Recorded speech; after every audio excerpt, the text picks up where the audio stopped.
SOCAN here, talking with Lido Pimienta and also with Cheryl of Pure Music. Lido, of course, is the winner of the Hagood Hardy Award for 2021, and Cheryl works at Pure Music, which is the winner of the Publisher of the Year Award.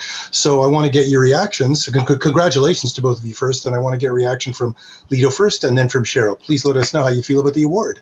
Thank you so much. It's so exciting. Very motivating, especially for me who, I write all this music and I don't necessarily sing in English or in French, so that it adds more significance to this award and this recognition. I am so excited. We are so excited. When we heard the news, it was very exciting for us because we are actually the second time winner.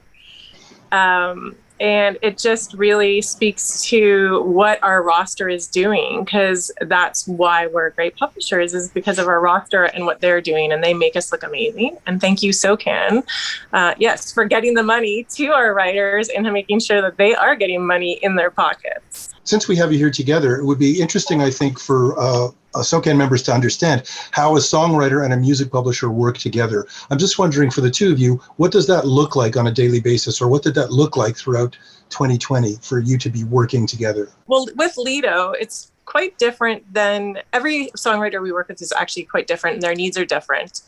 We work quite closely with her management team. We let Lido do what she does best, is be creative. She continues to write. She's continuing to writing, collaborating, and we work with her manager, like I said, John Bartlett, regularly. We have regular updates with him. We speak to him. We email with him. We are glued to her socials to make sure we are not missing anything as well. As anyone who knows Lido, she is very active on socials, and you can see her creativity through there, not just sonically, but visually. And I think that's the best way to summarize how we've been working with her. We also, if she has any needs, we're always here. We're always happy to help, pick up the phone, email. We're there. I think for me, I have an abundance of ideas. It's wonderful to have people that are there to support those ideas. So I think that in my case, that's the best way to describe work with Peer. Not only the office in Canada, but also like the office in Miami and the office in LA and in South America, the way that they are all working like a tree that have many branches, it makes me comfortable because I know that I have many ideas that go across borders. So yeah, working with Peer on a regular basis, it basically just means that I can come up with an idea and then let them know, and they will make sure that creation goes to the right channel so that it gets the most views and the most listens, and that I get properly compensated for it. So it's wonderful. Cheryl, were there any syncs or other sort of opportunities for exposure in 2020 that you managed to provide for Lido specifically? I mean, we've had some great ones come up recently, I think, for Lido. There was a commercial, and I wish I had prepared this ahead of time to give you the links to it. Do you remember the brand? It was a designer brand. Chloe, that's right. So it was Chloe. Spotify US as well did a big push on Lido. So that was another one. We recently confirmed there is a sync that is going to be coming out of Spain for her, that one of our team members there had been pushing for a while, her album. That it's a TV show that's going to be, I think it was a Netflix TV show. I'd have to double check that one. So yeah, there's a couple of things that have come up, and there's a lot of music supervisors that are out there that are just fans and always just wanting to be, we have to poke them gently, not just in Canada, but internationally. And they all come back, and they've all seen Lido, and they can keep their tabs on her as well.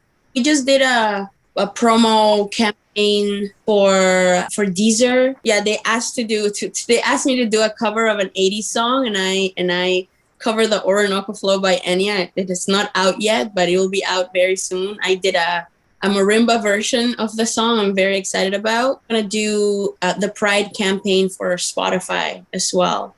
So I just started working on that project too. So When I listen to Miss Colombia, the voice is so front and so center and so unique. That's like, it seems almost like the songs, I'm thinking especially of Eso que tú haces and Nada, are really songs that showcase your voice. Were you writing those kinds of songs throughout the pandemic thus far? I mean, how has that affected your songwriting, and is it the same? Well, the songs in Miss Colombia, I've been writing since 2015.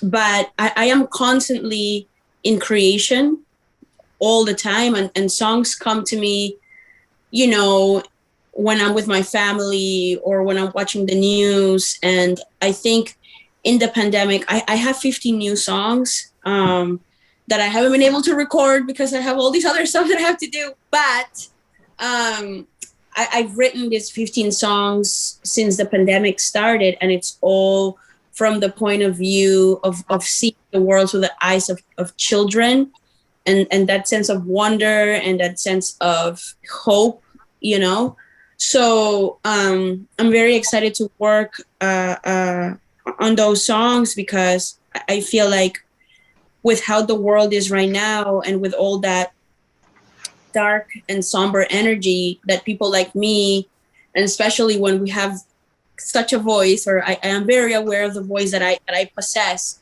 I feel like it's my time to offer, light and spirit.